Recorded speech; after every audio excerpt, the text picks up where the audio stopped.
Hello, my name is Tai-Brooks. I am the teacher of Grandmaster Shogun Dojo. So, I want to show you this. I got this on my wall. I drew this. I'm trying to get a point across to my students as I want to get a point across to you. Alright, so there was a video that I made before about sub-G style. The idea of going down, right, and up. Now in my school, we happen to go back down. A lot of you lineages may not. Even in the more yacht lineage, it's different. People do it different ways. My seafood, we went earth, heaven, earth with the sub-G style. Really meaning up, down, up, down, right? Not trying to make this mystical or anything or try to have some kind of supernatural reasoning why I do it. There's always a scientific thing, and I'll teach you about that later. So right here, what I'm doing is I'm showing the 4 gates here. Now, to be clear, really Wing Chun teaches, at least advanced Wing Chun, we really teach more 6 than 4, okay? The 6 will be the line down the middle being the center line, and then both your legs, okay? The way that it can fight along, kicking along the center itself or defending along the center itself, and the fact that it may have to go inward and outward between those gates.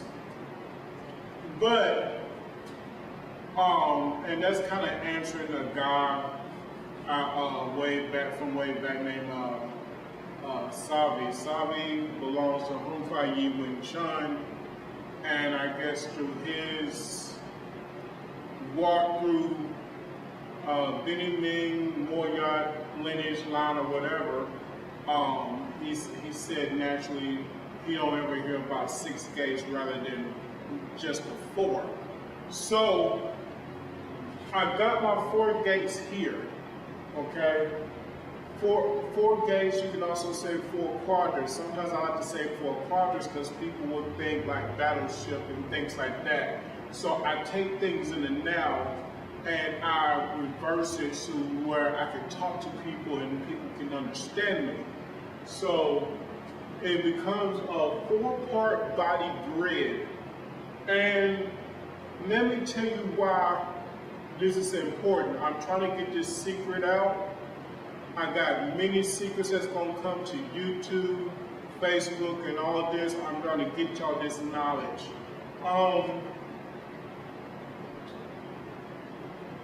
You're only a human being, you only got 2 hands and 2 feet. So, by truth, right, you're only going to have so many moves work for you until they're exhausted, until there's no more of the technique. So, let me give you a great example. Okay, in quadrant 1, or gate 1, or even 2, depending on which hand you use, because quadrant 2 may be my left-hand side right here. Quadrant 1 may be my right-hand side here. So let's say I did a tonsal. Tonsal is a type of hand. First off, let me say tonsal with a westernized, they think you're stupid definition, tonsal is a palm-up block. With a Wing Chun, Mandarin Chinese definition, they don't care whether it's a palm-up block or not. The direction, yeah, is important, but to spreading hand, dispersing hand, that's what you want to know. So I can use this directly on my center and have it here, where it looks as if I'm crossing the other side, but I'm coming out, and I'm guarding with my forearm. Or you see people just shoot it out because maybe the technique is just over here somewhere. Maybe they can just shoot it out and it corrects whatever techniques coming to them. Maybe they are entering into the opponent. The opponent standing like this and they decide to use tonsile to get into the opponent's wall, so that they can go into it and deal with the opponent themselves. Because those are the two ways to deal with a person. Either you're going to attack to defend, or you're going to defend and attack. Notice how I said attack to defend, but defend and attack. Because when you defend and attack, a lot of times it comes in that nature of defense and attack, right? If I'm getting attacked, I gotta do something to deal with the technique to be able to attack first. When you attack to defend, you are actually initiating the first step. Therefore, you're actually defending, you're making sure you're not going to be attacked because you're already initiating the attack. So here, now my eyelash in my eye. Okay, I have a tonsile right here, and it'll defend whatever. But the tonsile can actually go here too, on the shoulder line. Why am I saying this? Because then you can be able to punch in the middle. You're not going to be able to punch. Punching like here uses more of its spine, so then when you try to hit here, it doesn't have the same kind of oomph in the punch as you would if you go ahead and release the spine and go to here, so you can be able to punch here even more. Get on a heavy bag and prove it for me, okay? I'm not going to go through this with you, at least not in this video. I'll make another video about it. The way one spine, two arms, something has to give. So the tonsile, actually when it spreads, guess what? If I have it on center, the technique is going towards gate one, right? You coming from gate one, I'm using this tonsile, it's coming towards gate one. The momentum of it is going this way. If the technique happens to stop because there's no momentum, you're still in gate one. It just means there might be some more work to do in order to achieve the goal, okay? If I just block the person right here, they stop right here, that's not going to finish anything, right? And a lot of times, 9 times out of 10, the other opponent has another punch or kick or whatever they're going to try to use against you. If they really want to hit you, they're going to get real close to you. So a lot of times, it's another hit, it's another punch, it's a type of punch, right? It's a type of palm, whatever the case may be. So you have to understand this knowledge, okay? There's going to be a point where you tonsile and it's going to stop right here. You may have to do something else. You may have to use more length of your arm. There's other cases where when you do this, maybe they use so much energy, especially when they step or whatever, that they kind of slide up. And then from there, you can produce your work. How a Wing Chun person actually deals with this is they will have different stimuli and experiments inside the class where the person is using more momentum versus whether they're just in front of them.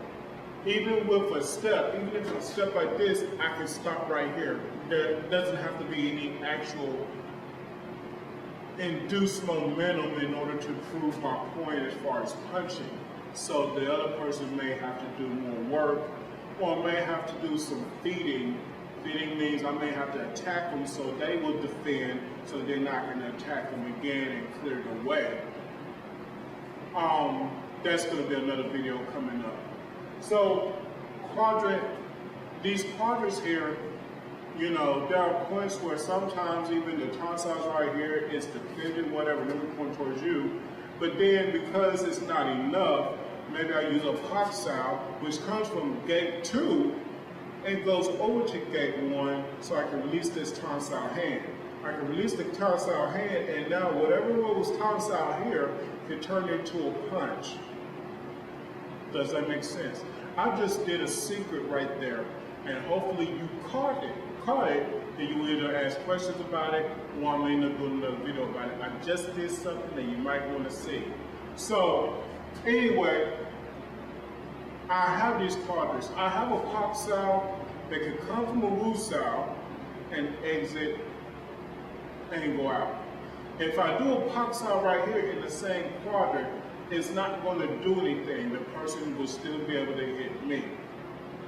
So don't ever use a technique. A lot of times you cannot use a technique in the same quadrant. Turn sow, on the other hand, I could. If there was a technique that was going around, I can defend against it. There's only going to be two ways that someone can actually hit you, with a kick or with a headbutt or a hand or whatever the case may be. There's only two ways people will be able to hit you. Either direct or around. There's no other way. There's no other way.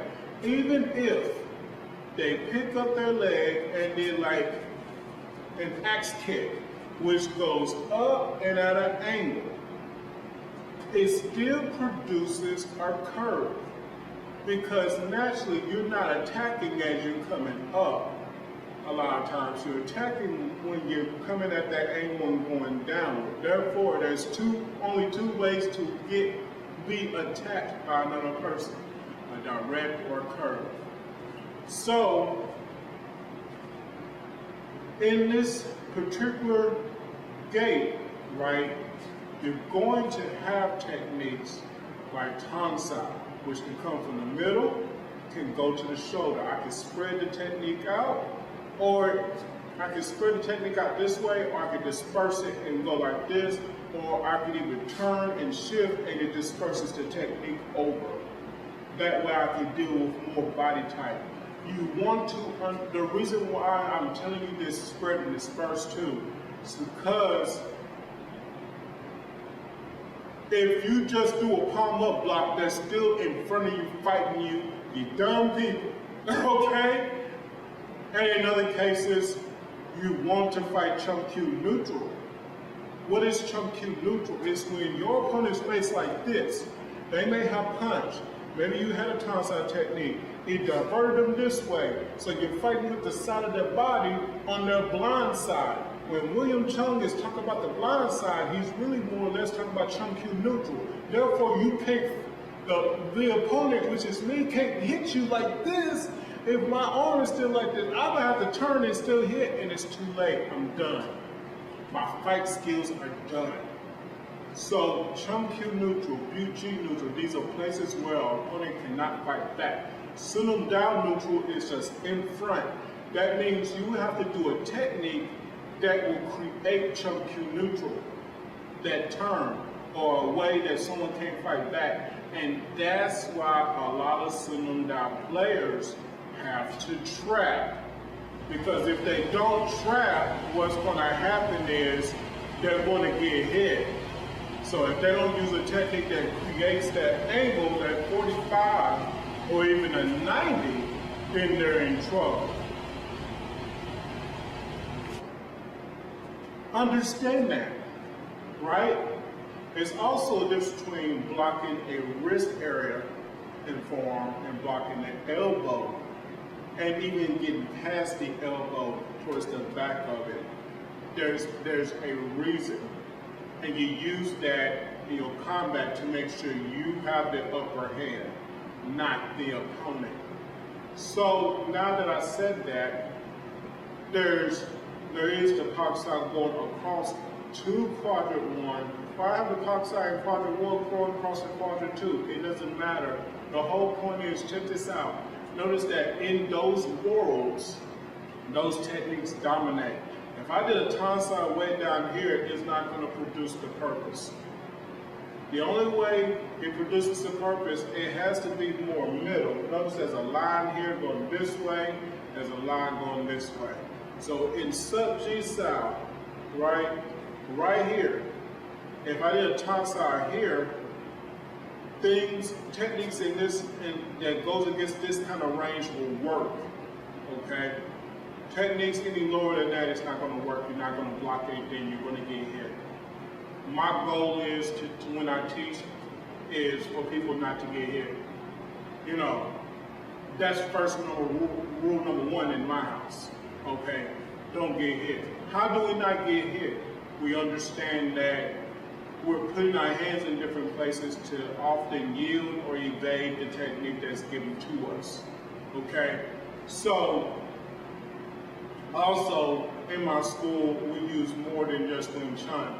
So I may attack my Wing Chun people with kickboxing, taekwondo, karate, all these different things because I have a past history and a past assistant teaching knowledge of these other martial arts systems that I can attack my students at a certain rate or a certain way or a certain amount of power that they know how to defend themselves with the Wing Chun skills that are given. So, but also, Pak standing right here is not a Pak. It's a Wusa. If I have a Pak down here, it's not a Pak. I'm doing more jump side with this part of the line. So notice that any area out of governance does not work. That's the science of Wing Chun. So, in that sense of the word, sense of the idea, you even have a technique like Bong Sao, which you do this technique and it goes from one gate to the other, and it's starting center line right here. If a lot of times you can tell the center line has the Wu size right here in the middle, and you have this technique here. Now, when you have this, I want you to realize something about this Bong Sao. Okay, this is just one Bong Sao. There's Bong Sao number 2, the Go Bong Sao. There's Bong Sao number 3, Lower Bong Sao. Bong Sao 4 is Tong Sao and Bong Sao Low, or even Tong Sao and Bong Sao High, right? Then there's Wu with the Bong. No matter which one you do, the idea of it, at least for the majority of it, is crossing the center line. It's a center line technique, much like Hum Sao, much like Wu Sao. There are certain techniques that only work on the center at best, and once they are out of center, once their center of power is gone, that governance is dead, which means that technique does not work on any other principle. If I have a Wu Sao right here, right, a lot of times, as far as the Wu Sao goes, it's over. I don't push it over, it's now become a Pak Sao. You know this because there's a point in your form that when you come back with a Wu Sao, you're already pushing over. Why is this? Because this Pak Sao is used as a guard like Wu Sao in order for you to be able to get in here or get in here, depending on what's going on. People say, well, don't hit under the bridge, but there's plenty of times when you play with the wooden dummy, there's a guard and a slip in here, then you know you can do this here too. Okay? So, then there's quadrant 3 and quadrant 4. Quadrant 3 is going to be on the same side as quadrant 1. So if this is quadrant 1, right here is quadrant 3. I'm kind of lowering my hand on it so much so you can still see it. There's Gum Sao, for example, that crosses from a quadrant 1, goes down at a 45-degree angle of the body and enters into quadrant 4. A lot of times when people do quadrant 3 Gum Sao with the same arm, they get more of a feed in their shoulder, and their shoulder starts doing like this, it's going to hurt your shoulder in the future. So another thing that I try to do in my school is I do not, under any circumstance, want someone to not be able to go to work tomorrow, not be able to go to school tomorrow, not be able to be 100% functional. Does that make sense? So you have to understand on my premise that to make sure people can go to work, still do whatever, still be able to come back here, I'm going to make sure that they're still functioning, they're still working, they're still be able to do what we're doing. Okay, so I'm going from quadrant 1 into a quadrant 4 with Gum Sao, and because of this case, my elbow's going to get more feed and not so much the shoulder. It'll get more into the elbow. I'm saving my shoulder, I'm saving my rotator's cuff. Okay? Now, when you do gun sound, a lot of times it comes from this quadrant or this quadrant, goes over the other quadrant because that's jump sound. Jump sound is part of the process of gun sound. Gun sound is the actual movement itself. It goes into a low here, and it's going on the same side, okay? Now, being honest, severely honest, we only use the gun sound in this motion if we're more or less dealing with the hands. If we're dealing with the feet and you want to guard like that, just shoot it down. Forget all this crap about doing this. You only do this if maybe you're defending against a hand and all of a sudden maybe they do a spin kick or something, and then it makes sense to go ahead and finish this out. But in all honesty, if they just have a low kick and they're in front of you, they're sitting down nature, which means they face you, you face them, then you can shoot and punch. There's no need to do all of this. Just punch. Just punch and guard. Okay? It goes back to my idea of what this means. When you're going here and you go Chun Ding Sao. It goes to the idea of whatever, if your hands are up, sometimes forget all these Sao hands. Just put an arm down. Put an arm down to guard so you can be able to attack later, right? Just put an arm down. Forget all this, all that stuff, Get straight to the point, right? Straight to the point. So, if your hands are low, if my hands are low, get them up. That's why you have double jet side, for example. You have it from here, but if your hands are low, I bet you could do this real quick if someone was real close to hitting you. So, in this case, understand that also, like this is telling you where techniques can go. You can actually look through any martial art, not just Wing Chun, Taekwondo, Karate, like the karate sweeping blocks. They come from one gate and go to the other, just like this. You come here and you get them twisted enough so then you can punch in that open area, right? Okay. You do an inner forearm block, rock. Look at this opening, boom. It disperses the technique, right? Does that make sense? Right? There's a hand, they do palm block, and they'll do straight to here, just like Paksai. Paksai is nothing more than a palm block in karate, right? This block sound that is low here is nothing more than a downward block, a down block basically. So all those karate terms, all of that, and a lot of times everybody wants to fuss and bicker about what martial art is the best. Come on now. If you apply this science, it doesn't matter what martial art is the best. Can you use the science? The second question is, can you attack back at a much, much faster rate if you apply the science? Ladies and gentlemen, I'm all about science. If a karate technique happens to work, it happens to work. If a Taekwondo technique happens to work, it happens to work. If Muay Thai happens to work, then it happens to work. I don't care what style you use. If you can apply science, everything that you're doing is dead. No matter what you're doing. If you can't apply the science of footwork, your skills are dead. If you can't apply the science of this gates here, it's dead.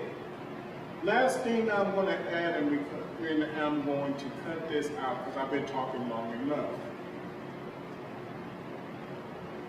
Notice I'm talking about the gates. 1, 2, 3 actually, going on the same side. 4. Okay, you could make this into a nice drill practice in your work.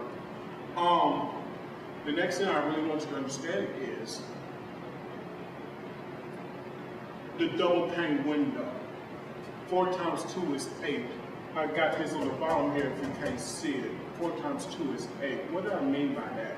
The 4 times 2 is 8, or the 8 gates. Now, There's a lot of Wing Chun people looking at me crazy right now because they all don't do 8 gates, or they never even thought about it. I'm going to show you where they are. I'm going to do it at an angle. Okay. I have a technique Tan style here, but when you do a Pak style here, because maybe you cover the elbow, do you realize that this block has a longer extension than this block here? Okay? Does that make sense? If I have a Gong style right here, if I have a double Gong style, do you notice that the jump style side of it is actually shorter than the longer Gong style here? Okay, we're getting somewhere. So if I have a Wu style here and a Bong style right here, do you notice that the Bong style is more outward than the Wu? It's not exactly touching you, but it's not touching the Bong style, it's right in this middle. Double pane window theory, 8 times 2 or 4 plus 4 equals 8. Science, numerology, mathematics. So what's going on with this?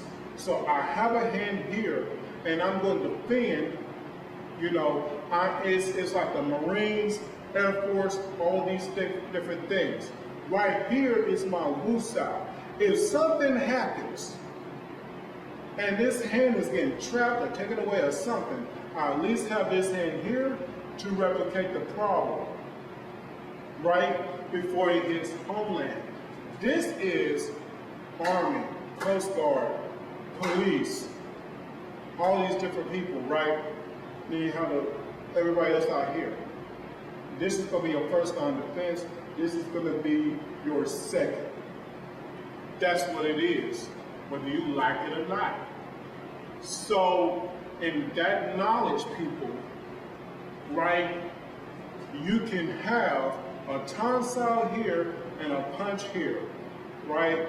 You can have a punch outside and Gong style right here. One's going to be shorter than the other. It's always going to happen that way. It's just the will of science. You know, one of the few times you don't have this is like a double ton if they're exactly the same, double jut. You go through these motions so you assume about form. And even in Chum Q. You'll turn here in Chum Q and all of a sudden you go like this, it should be at the same line, same level, and you do it like here before you go into that idea, jitsa. So in that case, I'm telling you that there's a double pain, right? Even when you just do a bong style and you do a kick, you're actually doing a double pain. Because the kick is going to represent the outside attack and defense. And here is going to represent the inside.